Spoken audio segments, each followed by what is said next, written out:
Namo Buddhaya, Namo Dhammaya, Namo Sanghaya. Today I would like to talk about Heedfulness leading to excellencies. In Vietnamese, we should understand that không phóng dật dẫn đến sự viên mãn. The word heedfulness here is equal to the Pali term sati. It is to recall the mind. It is be awareness, is alert, and it is the most important teachings in Theravada leading to the direct path of Nibbana, or the direct path of leading to the cessations of all kinds of suffering.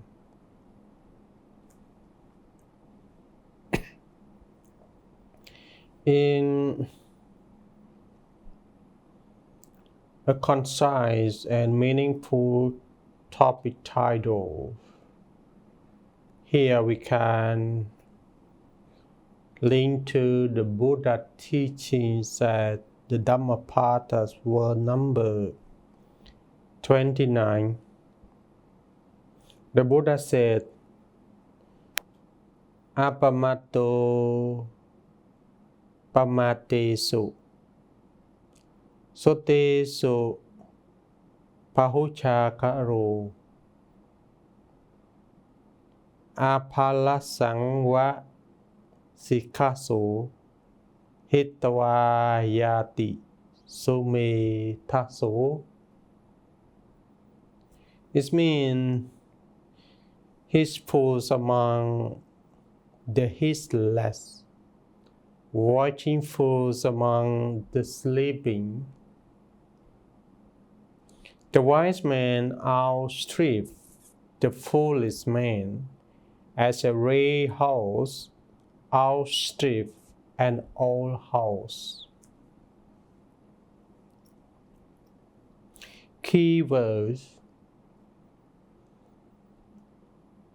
the strangeness and the alert overtake the thoughtless and the indolent. We can summarize this verse that a person who is heedful, diligent, and constantly mindful suppresses those who are careless, lazy, and spiritually asleep. Just a swift, rich horse leaves behind an old, slow horse. The wise person progresses rapidly in virtues, wisdom, and spiritual development through continuous efforts and vigilance. Man lessons. Heedfulness, apamatas in Pali terms, is the foundation of success in both worldly and spiritual life. Diligence and mindfulness have us grow in wisdom and avoid unwholesome actions. Carelessness and laziness lead to stagnation and missed opportunities. Consistent efforts enables the wise to advance beyond those who neglect self-development. For practical application, stay mindful in your thought, speech, and action. Avoid procrastinations and spiritual neglections. Cultivate daily meditation, study, and wholesome deed. Remember that steady efforts, not talent alone, lead to lasting progress. For one sentence takeaway, the diligent and mindful person steadily suffices the careless and lazy through continued efforts and wisdom. For more understanding, the Buddha also mentions the stories of the goals of religious life hereby. Two bhikkhus, after obtaining the subjects of meditations from the Buddha, went to a monastery in the forest. One of them, being negligent, spent his time warming himself by the fires and talking to young novices throughout the first watch of the night, and generally idling away his time. The order faithfully performed the duties of a bhikkhu. He walked in meditation during the first watch, rest during the second watch, and again meditated during the last watch of the night. Thus, being diligent and ever mindful, the second bhikkhu attained arahanthood within a short time. At the end of the rainy season, Vasa, both of them went to pay homage to the Buddha, and he asked them how they had spent their time during the Vasas. The lazy and negligent bhikkhus answered that the other bhikkhus had been idling away his time just lying down and sleeping. The Buddha then asked the lazy bhikkhus, "But what about you?" He replied that he generally sat warming himself by the fire during the first watch. Okay, explains about the three words first watch, second, and third watch. A word watch here during the Buddha time. The night was divided into three periods. First watch of the night from 6 p.m. to 10 p.m. Second watch from 10 p.m. to 2 a.m. And the last watch from 2 a.m. to 6 a.m. Sometimes the second watch is referred to as the middle watch. Go back to the stories. He replied that he generally sat warming himself by the fire during the first watch of the night, and then sat up without sleeping. But the Buddha knew quite well how the two bhikkhus had spent their time. So he said to the elder one, "Thus you are lazy and negligent, yes. You claim to be diligent and ever mindful. But you have missed the orders. But you have missed The other bhikkhus appear to be lazy and negligent, even though he is diligent and ever mindful. You are like a weak and slow horse compared to my son, who is like a strong, peaceful horse. One more important thing regarding to earnestness lead to sovereignty.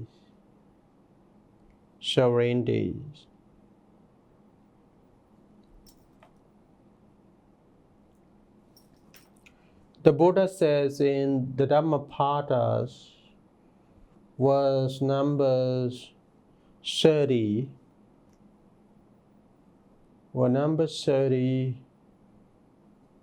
the Buddha said, Apamathena Makkhava Tevanang Siddhatang Kato Apamathang Pasang Santi Pamatho Karahito Satha. It means Makkhava, the kings of God, attain such great supremacy over the God through mindfulness. Through His fullness. His fullness is always praised and His lessness is always blamed. Short summaries. This word teaches that His fullness, Apamathas in Pali, the same as the previous one, is the path to honor, success, and leadership. Just as Makkhava Sakya becomes the king of the God through diligence and wholesome efforts.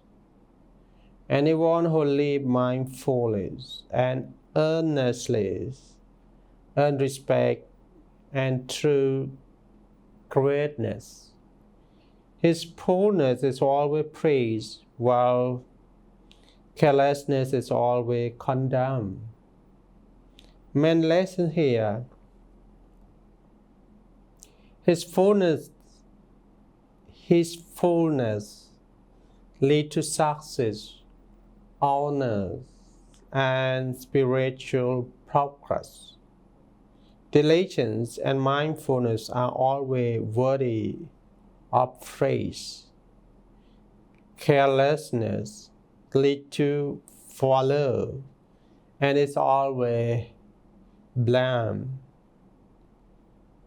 If you need one sentence takeaway, okay, please.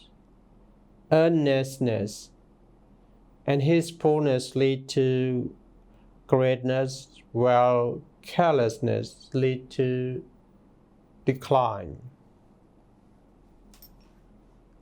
And hereby, the Buddha also mentions about story how a Sakya become Sakya. One day, a literary prince named Mahalis come to listen to a religious discourse given by the Buddha.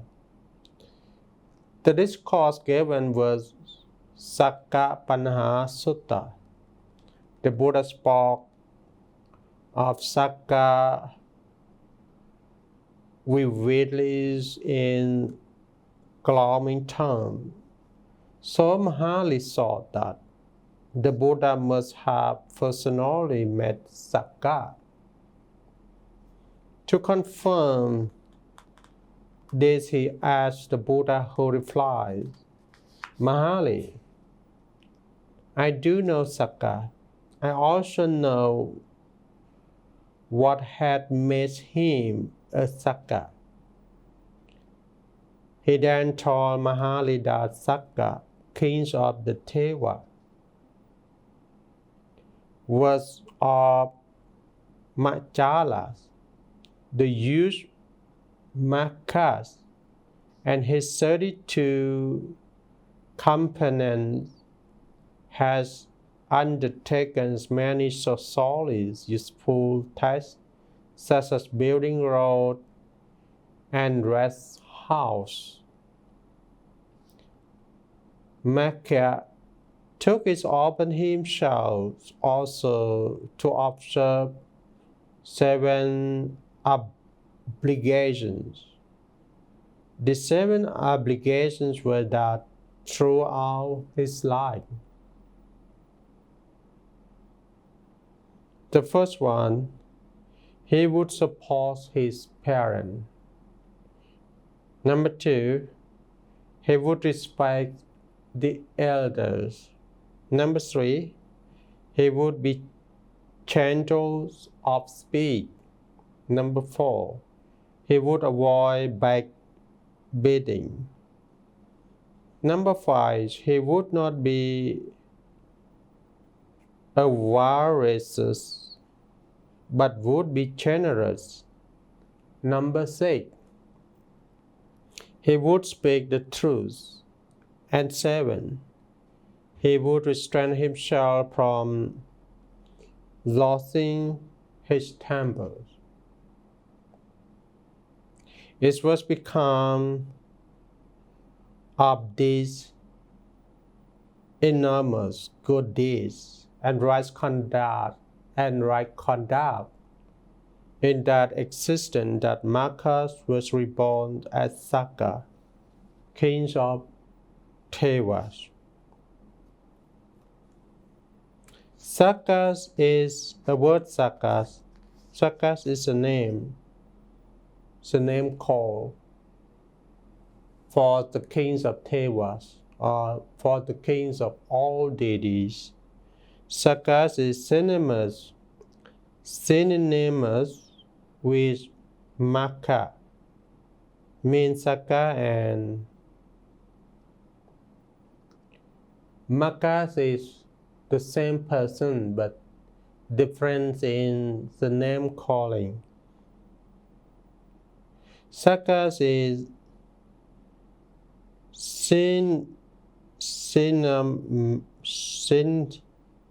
synonymous of Makas, kings of the god. The story is related in the tales in Maka Manavaka Chataka. Tevas literally spotting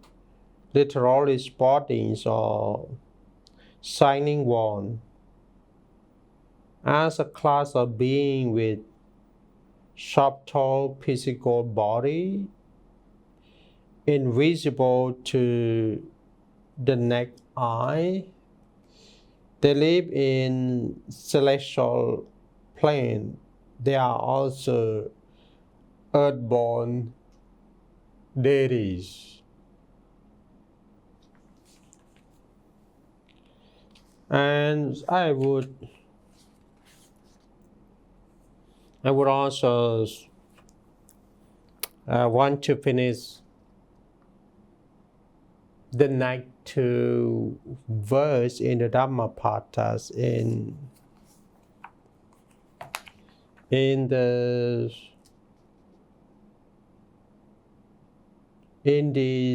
Appamatavakas, Heedfulness. This next 2 words is also support to cultivate the heedfulness too. Word number 31. Appamatarato Bhikkhu Pamate Payathasiva Sanyo Chanang Anung Thulang Tahang Akhi vakachati. The bhikkhus who delights in heedfulness and look with pears on heedlessness advance like fires, burning all beaters, burning all feeders, great and small. For the stories of the knowledge, a certain bhikkhus, after obtaining the subjects of meditations from the Buddhas, went to the forest to meditate. Although he tried hard and made very little progress in his meditation practice. As a result, he becomes very depressed and prostrated, so with a source of getting further specific instructions from the Buddha. From the Buddhas, he sets out for the Jetavana monasteries. On his way, he comes across the beach, blazing the fires. He went out to the tops of the mountains and observed the fires from there. As the fire spread, it suddenly occurs to him that just the fire burns up everything, so also the developments of science can burn up all feeders of life, big and small.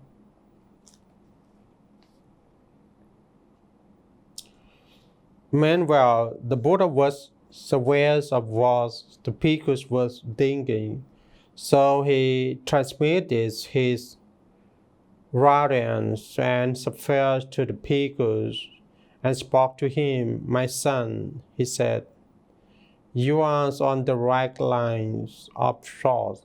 Keep it up. Even as fire consumes all obstacles, both great and small, a bhikkhu who delights in his fullness and who views his lessness with fear consume all feeders, born great and small."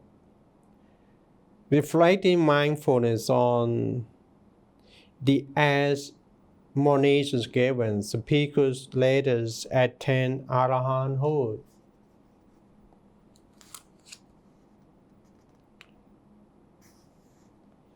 And for the last verse in this vakas or in this section, verse number 32, the Buddha said regarding to the heedfuls are in the presence of Nibbana. The Buddha said, "Apama tarato bhikkhu pamate paya tasiva apapo parihanaya nibbana santike." Meaning, the bhikkhus who delights in his fullness and look with fears on heedlessness is not liable to fail. Is not liable to fall. He is in the presence of Nibbana. There is a stories of the monk who developed contentment, named Tissa. Nikamawasi Tissa was born and brought up in the small town near Sawatis. After becoming a bhikkhus, he lived a very simple life. For alms, he went to the village where his relatives were staying and accepted whatever was offered to him. He avoided big celebrations and ceremonies, even when Anatha Bandikas and King Pasenati Kosalas made offerings on the grand scales, he did not go. Some bhikkhus then started talking about him. They accused him of giving clothes to his relatives and not caring to go, even when people like Anatha Badikas and King Pasenattis was making offerings on the grand skulls and so on. When the Buddha was told about this, he sent for this monk to give him the opportunity to explain as well as it was true. He frequently went to his village. It was only to get alms, and when he had received an alms, he did not go any further. Never caring was evil. Never caring whether the food was delicious or not, whereas often the Buddha applauded him for his conduct in the presence of the other bhikkhus. He also taught them that to live contentedly with only the pure. The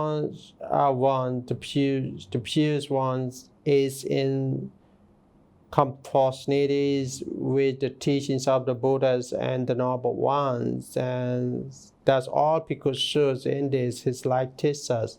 In these connections, he further related to the stories of the kings of the paradise.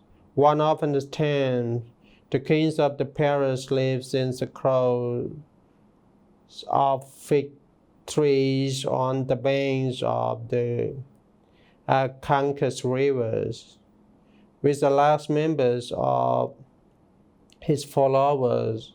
When the fruits were eaten, all the paradise left the crowds except the paradise kings, who was well contented with whatever was left in the trees where the wells, be it sauce or leaf or bark.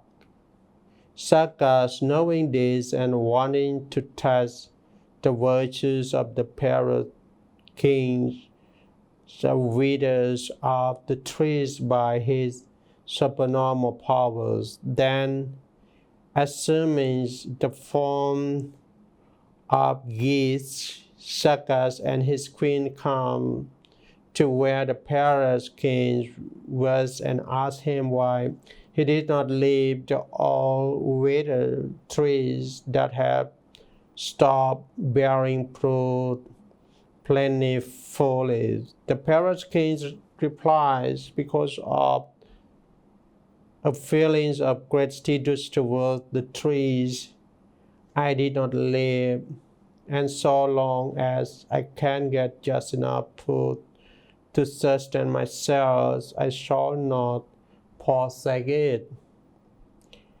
Much impressed by this reply, Sakya revealed himself. He took waters from a river and poured it over the withered fig trees, and it was revived. So I think that our topic should be come to the end now, but before the end of this topic, the Heedful leading to excellence, I would say that throughout the Buddha teaching, he always emphasized on the cultivations of mindfulness or Heedfulness. You all can go to search for your further studies at Sutta number 10 in Majjhima Nikaya, and Sutta number 22 in Tikha Nikaya, the Buddha makes a clear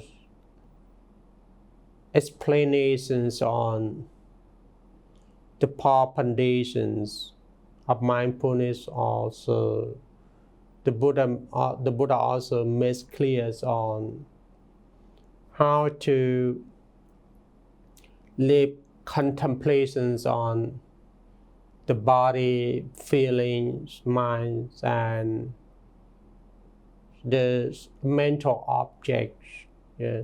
It's very useful for who wish to become a Buddhist teacher and the Buddhist meditations masters for our Buddhists and non-Buddhists, and for the others benefits, happiness, and